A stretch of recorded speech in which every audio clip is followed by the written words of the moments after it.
15절부터 33절까지 제가 봉독하겠습니다. 25절에서 33절 말씀까지입니다.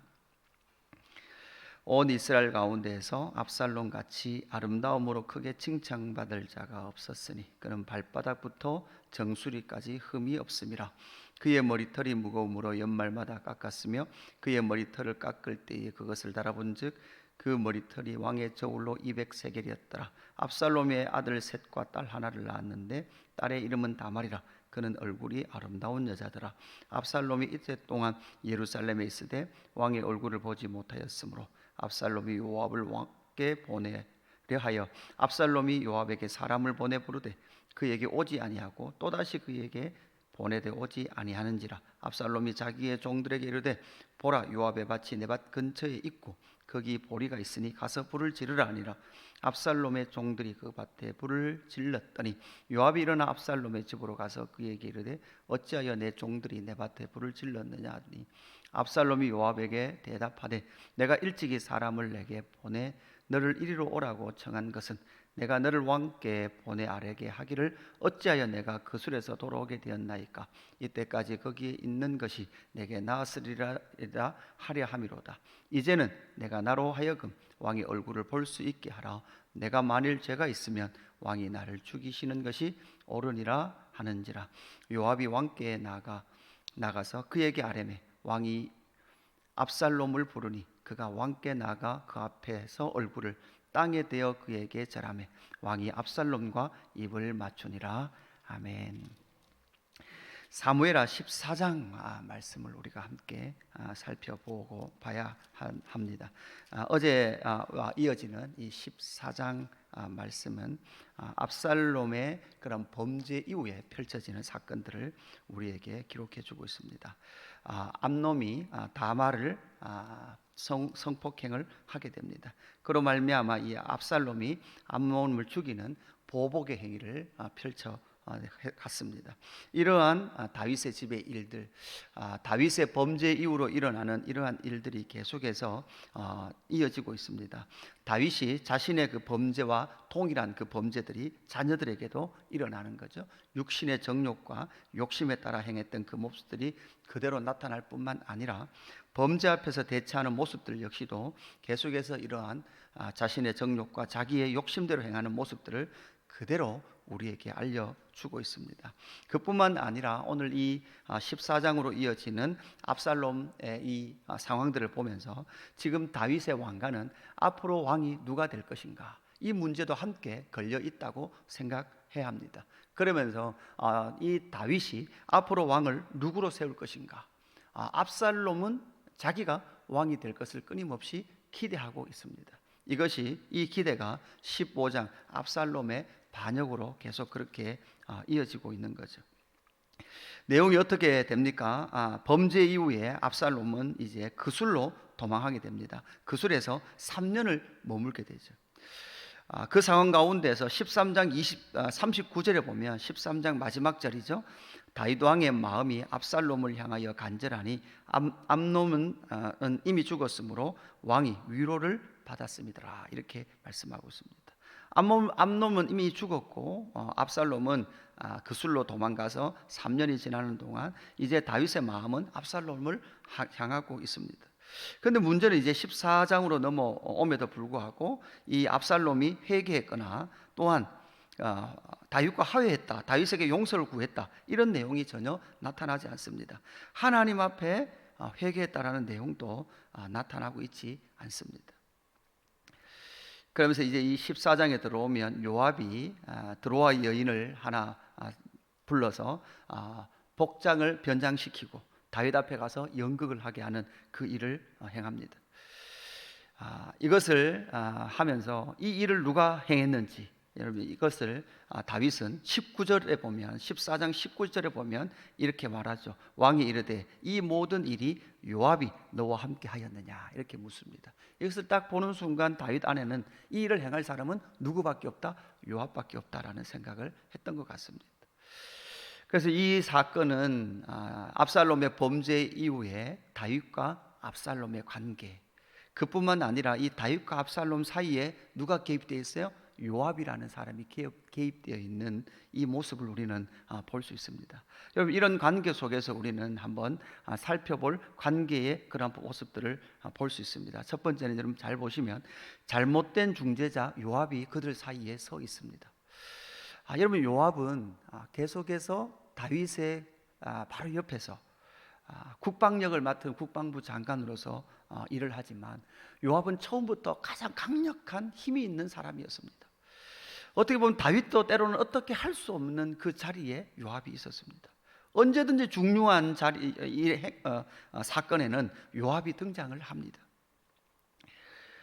압살롬과 이 다윗의 사이에 중재자 요압이 서는데요, 이 요압이 끊임없이 이 중재자 사이에 서지만 이 요압 역시도 사실은 중재자 역할을 할 만한 사람은 아니었습니다. 왜냐하면 그의 안에는 많은 욕심이 있었기 때문에 그러합니다. 요압 역시도 자기도 자기의 힘으로 살아가는 사람이었을 뿐만 아니라 다윗 이후에 누가 왕으로 옹립될 것인가에 대한 끊임없는 관심, 정말 다윗 왕을 왕으로 인정하고 그 하나님의 나라를 세워가는 것에 대한 관심보다는 자기가 제2인자로서 끊임없이 자기의 그 권력을 이어갈 생각 속에 있었던 사람이 바로 요압이었습니다. 이런 자는 결코 중재자, 중보자의 역할을 할 수가 없는 것이죠. 이 다윗과 압살롬 사이에 요압이 서서 그의 생각대로 이 일을 이루어 가기를 원하는 그 모습들을 보게 되는 거죠. 우리는 요압이 앞으로 어떤 일을 펼쳐가게 될 것지도 기대하면서 요압을 살펴보아야 합니다. 또 하나의 관계는 어떤 관계입니까? 다윗과 압살롬의 관계인데요, 다윗과 압살롬의 관계에서는요, 보시면 다윗이 압살롬에 대해서 죄를 묻지도 못하고 말도 하지 못하는 이 모습을 보게 되는 거죠. 그럼 이 모습은 근원은 어디에서 일어난 문제일까요? 바로 다윗 자기의 죄, 그 죄가 있기에 압살롬에 대해서도 어떠한 일을 행하지 못한 채, 어떠한 말도 하지 못한 채 압살롬을 대하고 있는 다윗의 모습을 우리는 또 발견하게 됩니다. 요압의 요청에 의해서 예루살렘으로 돌아옵니다. 돌아와서 압살롬은 2년 동안 그냥 집에 머물러 있을 뿐입니다. 압살롬은 사실 다윗을 만나야만 했습니다. 아버지를 만나야만 했습니다. 아버지를 만나야만 자기의 마음을 그에게 이야기도 할 수 있고 아버지와의 관계도 풀 수 있습니다. 특별히 여러분, 압살롬은 백성으로부터 많은 인기를 얻고 있었던 사람이었습니다. 여러분, 25절에 보면 이렇게 되어 있습니다. 온 이스라엘 가운데에서 압살롬 같이 아름다움으로 크게 칭찬받는 자가 없었으니 그는 발바닥부터 정수리까지 흠이 없습니다. 이렇게 말합니다. 그러니까 많은 백성들이 그를 흠모하는 그 모습, 또한 여러분 다윗도 마찬가지겠죠. 참 아름다웠던 자기의 아들, 그러나 범죄자 자기의 아들. 여러분, 어떻게 죄를 용서하고 이를 받아들이며 나갈 것에 대해서 전혀 알지 못했던 그 모습, 여러분 또한 그것은 단지 자식을 용서하고 받아들이는 문제를 넘어 무슨 문제까지 결탁되어 있습니까? 이 나라의 왕위가 누구에게로 갈 것인가, 이 문제도 함께 결부되어 있는 상황입니다. 저는 이 모습을 보면서 이 시대의 부모와 자녀의 관계 속에서도 때로는 이런 모습이 있는 것 같아요. 자식인데도 불구하고 때로는 어찌할 수 없는 그 모습, 자식인데도 불구하고 때로는 부모인데도 불구하고 그들의 관계가 깨어진 채로 살아가는 그 모습들을 보면서 인간 안에 들어온 그 죄의 결과가 부모와 자식 간에도, 자녀가 부모에게, 부모가 자녀에게 이렇게 더 이상 갈 수 없는 그 모습들이 우리의 인생의 삶 가운데 여실하게 나타나고 있다라는 사실을 보게 되는 거죠.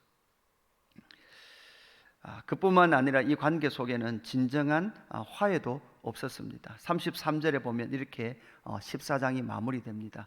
요압이 왕께 나아가서 그에게 아뢰매 왕이 압살롬을 부르니 그가 왕께 나아가 그 앞에서 얼굴을 땅에 대어 그에게 절하매 왕이 압살롬과 입을 맞추니라. 입은 맞췄습니다. 화해는 한 것 같습니다. 그러나 15장에 보면 바로 압살롬은 반역을 하게 되는 거죠. 사실 이 입맞춤은 압살롬의 입장에서 봤을 때는 입은 맞추지만, 아버지와 화해하는 것 같지만 아버지 다윗에게 온전히 자기가 수용되지 못했다라는 것을 감지했던 것 같습니다. 다윗도 마찬가지입니다.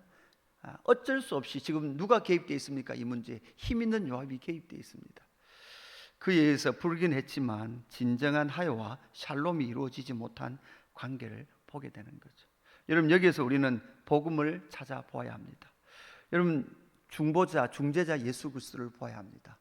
예수 그리스도는 우리 가운데 오셔서 하나님과 그의 백성, 그의 자녀들인 우리를 온전한 하나됨, 하나님 안으로 들어가게 하는, 아버지와 화해하게 하는 그 일을 행하셨습니다. 예수 그리스도께서 이 땅에 오셔서 하나님의 나라의 왕으로 오셨음에도 불구하고 그 왕의 자리에서도 십자가 지시면서 예수님께서 진짜 하신 일은 무엇입니까? 하나님 아버지의 진노에 누그러뜨려짐, 그를 통하여 아들들이 아버지께로 나아갈 수 있는 그 길을 여셨습니다. 중보자 되신 예수 그리스도를 통해서 우리는 하나님과 우리가 자녀된 우리가 다시금 화목할 수 있는 그 길을 여셨던 것이죠. 그래서 언제든지 하나님을 아버지라고 부르고 나갈 수 있고, 하나님은 우리를 뭐로 인정하십니까? 왕 같은 제사장들, 하나님의 나라의 왕들로, 하나님의 나라의 그 기업을 이을 자들로 인정하시면서 저와 여러분이 하나님과 화목한 그 삶을 살아가기를 원하시는 것이죠. 여러분, 우리는 이 땅 가운데 살아가는 삶 가운데, 신앙 가운데 하나님과 관계가 회복되고 그 관계가 온전하게 자라간다면 이 땅에서의 관계들은 잘 볼 수 있는, 맺어갈 수 있는 은혜를 구하는 저와 여러분 되기를 주님의 이름으로 축복합니다. 많은 관계의 어려움들이 있습니다. 그러나 그 관계의 어려움의 회복은 사실 하나님과의 그 관계의 회복, 사실 다윗이 압살롬과의 관계가 이렇게 죄의 문제가, 압살롬의 죄의 문제가 전혀 언급되지 않은 채 가고 있는 이 모습을 통해서 참으로 어긋나 있는 이 모습, 이것이 예수 그리스도의 그 구원에 이루어지기 전 그 인간과 하나님과의 그 관계를 보여주는 것 같습니다.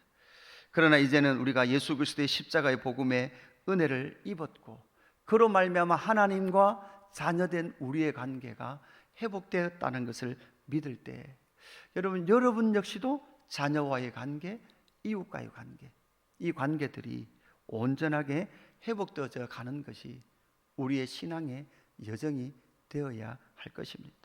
여러분, 그 속에서 우리는 다윗이 하나님 앞에 범죄했을 때 하나님 앞에 어떻게 대했는지를 잘 살펴보기를 원합니다. 우리도 죄를 짓습니다. 여러분, 관계의 깨어짐의 근원은 무엇입니까? 다 죄입니다. 그 죄를 다윗은 하나님 앞에 어떻게 가지고 나갔는지,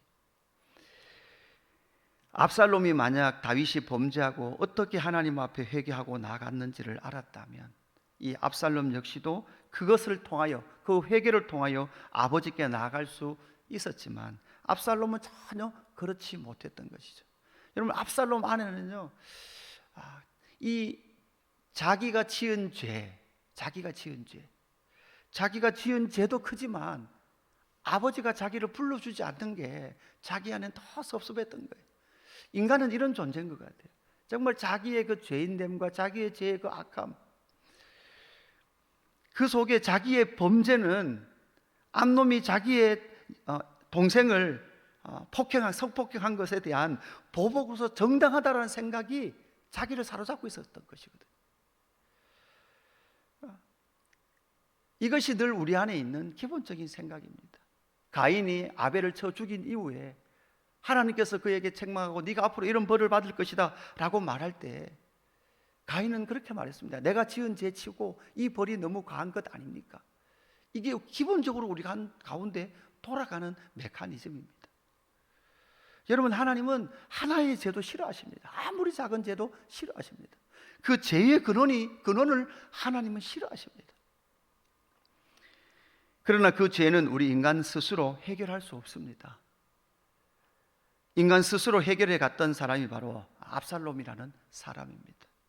그의 외형은 멋있습니다. 그 외모는 너무나 아름답습니다. 이 세상 사람들이 원하는 그런 모습입니다. 그러나 그는 아주 병들어 있습니다. 건강하지 못합니다. 온전한 삶을 살아갈 수 없습니다. 겉은 멀쩡해 보입니다. 그러나 그 속은 모든 것이 깨어진 채로, 하나님의 나라 질서도 상실한 채로 그렇게 살아가고 있었던 것이죠. 26절, 우리가 잘 아는 14장 26절에 보면 그의 머리털의 아름다움과 많음을 우리에게 말해주죠. 여러분, 그의 머리털의 많음은 곧 나중에 이 압살롬의 어떠한 죽음을 예표하고 있는 것입니다. 압살롬의 그 교만이죠. 그 교만. 하나님 앞에 서서 진짜 그 겸손한 사람, 그 겸손한 사람은 아버지와의 그 관계, 어떻게 아버지께 나갈 수 있는 것과 또한 아버지와 관계를 어떻게 맺으며 이 땅에서 또한 어떠한 관계를 맺어가야 되는지를 아는 그 사람은 바로 다윗과 같이 자기의 그 죄인됨의 처절함을 인식한 그 사람은 바로 또 다른 이웃과 관계를 맺어가는 것에 심령이 가난한 자로 나아갈 수 있다라는 사실입니다. 여러분, 우리가 누구를 대할 때, 어떤 사람을 대할 때, 정말 관계를 맺어갈 때 심령이 가난한 자로, 의가 없는 자로, 정말 연약한 자로, 샬롬을 구하는 자로 나아간다면 이 땅에서의 그 관계의 화해와 중재자로 설 수 있는 능력을 얻을 수 있습니다. 여러분, 저와 여러분이 해야 될 일이 무엇입니까? 깨어진 수많은 이 땅의 관계들을 만나죠. 특별히 가정에서도 만납니다. 가문에서도 만나죠. 집안에서도 만나죠. 여러분, 이건 참 어려운 일입니다. 저희 가정에도요, 집안에도 저희 맨 막내 작은 아버지 삼형제신데 저 윗대가 그 막내 제일 이 작은 아버지께서는 안 믿으시거든요. 근데 한 번씩 술이 한 잔 되면 저에게 전화 와서 그래요. 너는 목사면서 형제들 간에 화해도 하고 이렇게 해야지. 그렇게 한 번씩 전화가 오세요. 그 말은 집안의 형제 간의 관계가 별로 좋지 않다는 말이죠. 그렇게 전화를 받으면 마음이 무거워요. 죄가 있는 상태, 믿음이 하나 되지 못한 상태의 그 어려움들은 많이 있습니다. 그러나 그 속에서도 우리는 끊임없이 예수 그리스도의 복음만이 하나 되는 길, 그리고 그 복음으로 나오기 위하여 우리는 또다시 그 사이에서 정말 화목해 하는 자로서 살아갈 수 있는 것은 바로 예수 그리스도를 만난 자, 예수 그리스도의 은혜를 누린 자들이 행해야 될 일이라는 것을 기억하며 오늘 이 하루도 이 땅 가운데 샬롬을 전해내는 화해를 일으켜내는 저와 여러분의 삶이 되기를 주님의 이름으로 축복합니다. 기도하겠습니다. 하나님 아버지, 감사합니다. 하나님, 다윗의 범죄 이후 깨어져 버린 그 아픔의 현장들을 말씀을 통해 만납니다. 하나님, 중재자도 또한 화해하기를 원하는 자도 또한 그 관계를 회복하기를 원하는 그 다윗도 하나님, 온전하지 못한 모습으로 나아가고 있는 14장의 이 아픔의 현장을 만납니다. 하나님, 또한 이 모습이 꼭 우리의 삶 같습니다.